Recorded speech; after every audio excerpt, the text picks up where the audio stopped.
Hello everyone and welcome back to your favorite sports medicine channel on YouTube. My name is Vihaan and I am your host here on the channel. This is episode 3 of our overview of sports medicine series. In the last 2 episodes, we discussed the origins of sport and exercise medicine, which were located in Asia around 1000 BCE, as well as how the foundations of the actual sports medicine field were set in ancient Greece and ancient Rome from about 500 BCE to 200 CE.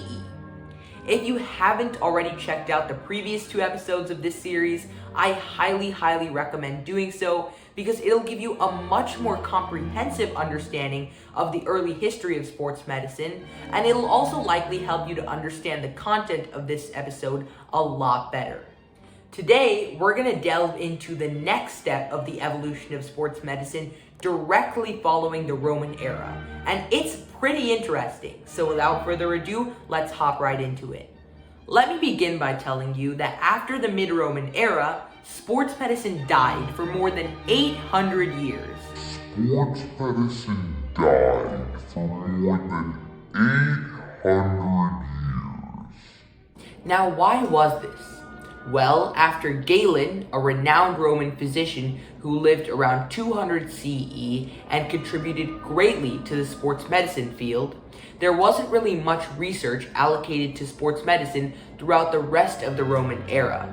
A few centuries later, the Roman Empire fell in 476 CE, and that began the period known as the medieval era, which lasted from about 500 CE to 1500 CE. Which is a 1,000-year time span.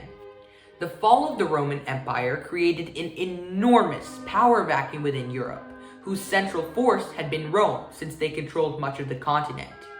For this reason, there were many power struggles over the next 500 years in Europe as groups such as the Vandals, Goths, and Huns all fought for control. This 500-year time span is formally known as the early medieval period, but due to its war-ridden nature, it has earned the nickname the Dark Ages, because societies actually diminished from cultural and intellectual standpoints. With all of this information in mind, I hope you're able to now see why sports medicine died for the 800 years after Galen's time until 1000 CE, as we're about to discuss. Because after Galen's time, sports medicine wasn't really prevalent throughout the rest of the Roman era, and with all the intellectual decline during the Dark Ages, sports medicine was the least of the worries of most societies in Europe. Now let's move past this very depressing 800-year period to just after 1000 CE, when sports medicine was finally revived, and that was all thanks to a Persian physician named Avicenna. Avicenna was famous for multiple different things. To begin, he actually modernized the sports medicine of ancient Greece and ancient Rome through his Canon of Medicine medical encyclopedia, where he actually categorized different illnesses by their diet and exercise regimen-based treatments. In this way, he was able to take the regimen-focused sports medicine in ancient Greece and ancient Rome and apply it to curing illness rather than preventing illness or in preventative medicine as it was used in ancient Greece and ancient Rome. So he actually switched to using regimens to cure illness rather than to prevent illness, modernizing them. Next, Avicenna established the very important concepts of injury recovery, spinal and joint manipulation, and also massage therapy to help better treat athletes. Interestingly, massage therapy was later incorporated into and is now a very important piece of the Ayurvedic method in India, which includes yoga, massage therapy, acupuncture and acupressure, and also herbal medicine for the layman.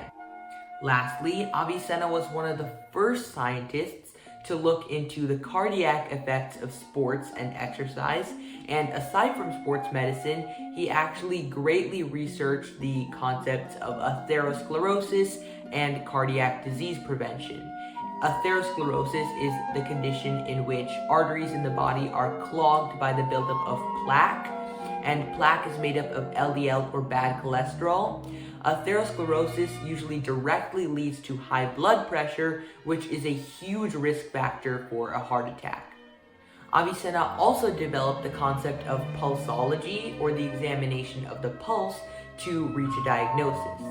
Due to all of his contributions to medicine and modernizing what had been done before him, he is known today as the father of modern medicine.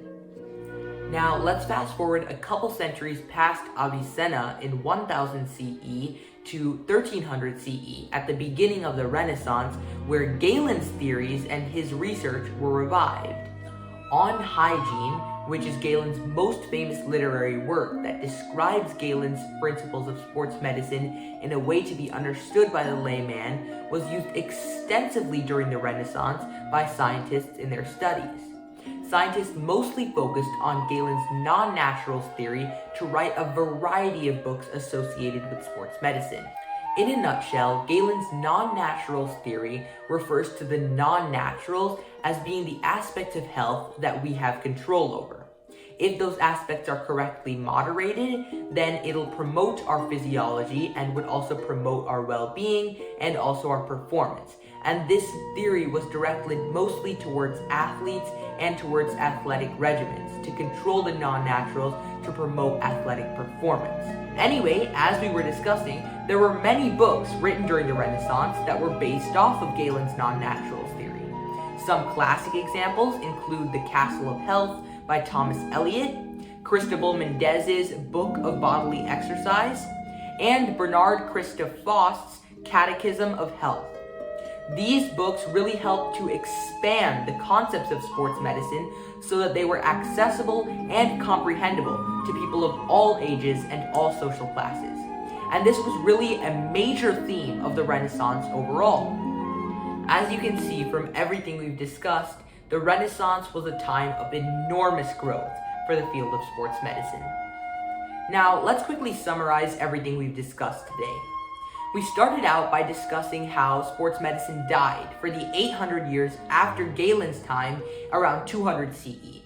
From 200 CE to 476 CE, for the rest of the Roman era, there was barely any research done in the sports medicine field, and after the fall of Rome in 476 CE, there was almost no research done in the sports medicine field for the next 500 years because people were too worried about things such as war and power struggles in Europe during the Dark Ages. Sports medicine was finally revived just after 1000 CE by a Persian physician named Avicenna, who modernized the sports medicine of ancient Greece and ancient Rome, and also developed his own concepts of injury recovery, spinal and joint manipulation, massage therapy, and also pulsology. Finally, sports medicine expanded even more during the Renaissance as Galen's theories were revived, and it became accessible to all people so that everyone could enjoy sports medicine. Thank you guys so much for watching this video. I had a great time today, and I hope you did as well. I hope you were really able to learn something today about what happened to sports medicine after the Roman era.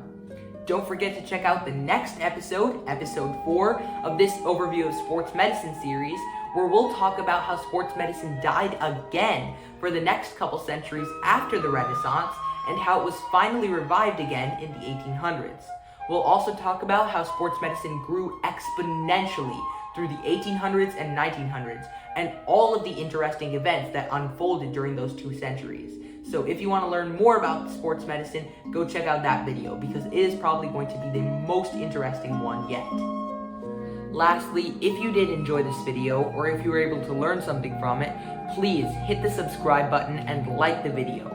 It really supports me so that I can continue to make sports medicine content for you guys so that we can delve deeper into the sports medicine field together.